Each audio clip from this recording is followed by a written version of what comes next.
સુરતમાં ફરી હત્યાનો બનાવ બન્યો છે। ભાઈ બીજના દિવસે બનેવીએ કરી છે શાળાની હત્યા।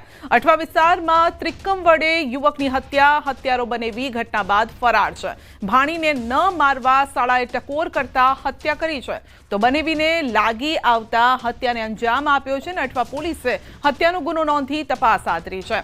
તો સૂરજ નામના યુવકની હત્યા, હત્યારાની પોલીસ દ્વારા શોધખોળ પણ હાથ ધરાઈ છે। ભાઈ બીજના દિવસે જ બનેવીએ કરી છે શાળાની હત્યા। વધુ અપડેટ મેળવીશું કીર્તેશ પાસેથી। જી કીર્તેશ, તહેવાર માતમમાં ફેરવાઈ ગયો।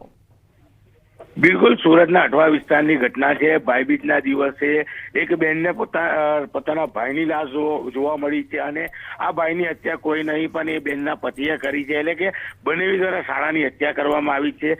ભાણીને મારતા શાળાએ બનેવીને ઠપકો આપ્યો છે। આ વાતનું લાગી આવતા બનેવીએ ત્રિકમ વડે શાળાનું ઢીમઢાળી દીધું હતું। જો કે સમગ્ર ઘટનાની જાણ થતા અઠવા પોલીસ ઘટના સ્થળે પહોંચી હતી અને આ મામલે ગુનો દાખલ કરી અને શાળાની હત્યા કરનાર બનેવીની ધરપકડ કરી છે। ગણતરીની મિનિટોમાં બનેવીની સત્તાવાળની ધરપકડ બતાવવામાં આવશે। મનદાર યુવકનું નામ સૂરજ હોવાનું સામે આવ્યું છે। પોલીસે આ મામલે વધુ તપાસ શરૂ કરી છે। જી, આપનો આભાર।